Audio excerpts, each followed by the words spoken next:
ito, pinilahan at dinagsa ng mga kapitbahay. Maging ang loob ng bahay, dinumog din. Ano ang pinipilahan? At sino ang may pakana nito? Alamin ang kwentong good news sa likod ng pilang ito. Napadpad ang good news team sa palengking ito sa May Kawayan, Bulacan. Ang aming sadya, ang may-ari ng bahay na pinipilahan sa video. Tilapia na lang, ma. Meet Babylin de los Santos, 37 anyos at isang tindera ng isda sa palengking ito. Ma, tilapia po, 120 na lang. 350 na lang. 350 na lang nila. Maagang namulat si Babylin sa pasikot-sikot sa palengke. Ang pwesto nga raw nila rito, minana niya pa sa kanyang mga magulang. Bata pa lang ako, nag-umpisa silang magtinda ng gulay hanggang sa nagpalit ng tinda ng isda. Bangkay-bangketa lang, bila-bilao hanggang sa nakakuha ng pwesto. Tilapia, bangos. Ayan, ano favorite mo?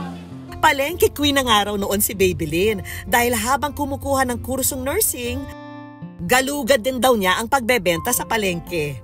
Mag-aaral po ako noon. Nagtitinda muna po ako ng madaling araw. Ngayon nga lang po, hindi po talaga ako nakatapos sa pag-aaral. Mas nag-focus po kasi ako sa pagtitinda. At ngayon na ngang may sariling pwesto na siya. Kabi-kabila na rin ang paghango niya ng isda. Nag-umpisa po ako dun sa isang banyerang tilapyang Batangas, isang banyerang bangus, hanggang sa naging 2, 3, 4 na bangus, hanggang sa napupuno ko na siya ng 10, hanggang 15, hanggang 17. Kaya naman ang kanyang mga suki, dumami.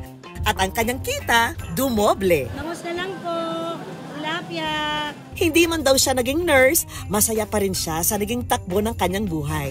Simulat sa pulang bumuhay sa buong pamilya ko. Hindi lang sa buong pamilya ko, sa buong angkan namin. Nanay ko, tatay ko, ate ko, kuya ko, sa amin buong pamilya. May order pa ulit bukas kasi piyesa na bukawi.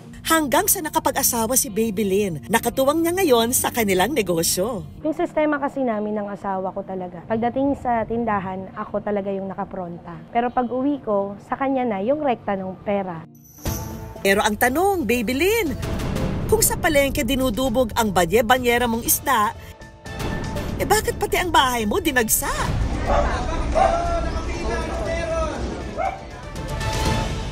Namimigay din po kami. Nung birthday ko, nag-prepare ako ng 30 kilos. Mga 15 kilos na tilapia, 15 kilos na bangus. Ay, mga mother. Ang pinipilahan pala ng mga tao, itong ipinamumudmod na libreng isda. Nung birthday ko na yon, in-expect ko talaga 30 person lang, kaso dumami sila, naging 60. Pero buti naman umabot, nagkasya pa. Pero paglilinaw ni Babylin, ang pamimigay niya ng libreng mga isda kapag lang daw may natira o tuwing may espesyal na okasyon. Bago pa man daw ang palibreng isda, mahilig ng mamahagi ng tulong si Babylin sa mga tao. Nagpapamigay kami ng tubig, tinapay, hanggang nasa nasundan na nga nung mahal na araw, naisip ko na, bakit kaya hindi ko gawin na isda naman yung ipamigay ko? Gawa ng isda naman din kasi yung hanap buhay ko. Kahit ang kanyang mga empleyado sa kanyang pwesto, naambunan na rin daw ng biyaya. Pag kailangan namin ito ulam po, binibigyan ito po namin kami. Pag konti na lang yung tinda namin, binibigyan na sa gamit. Pero ang pagtulong ni Babylin sa kapwa, meron daw mas malalim na hugot.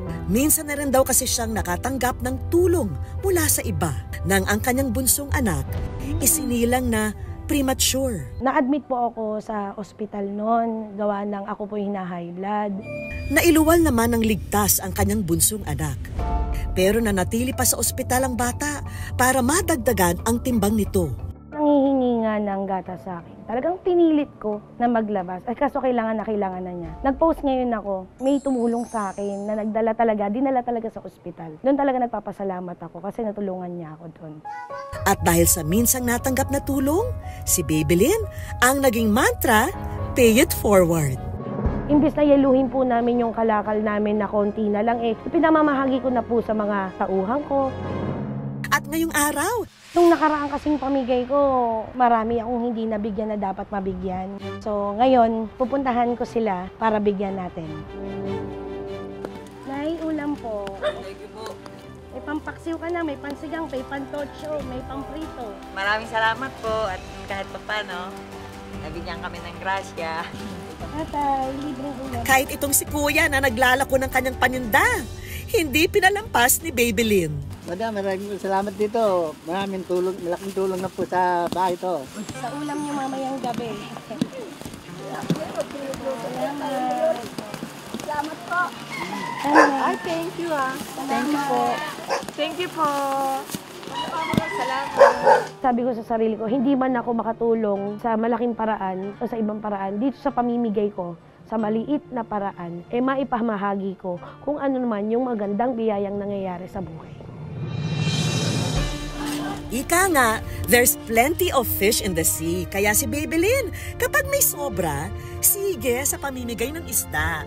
Dahil anumang maliit o malaki na ibinahagi sa kapwa, babalik sa'yo ang banye-banyerang biyaya.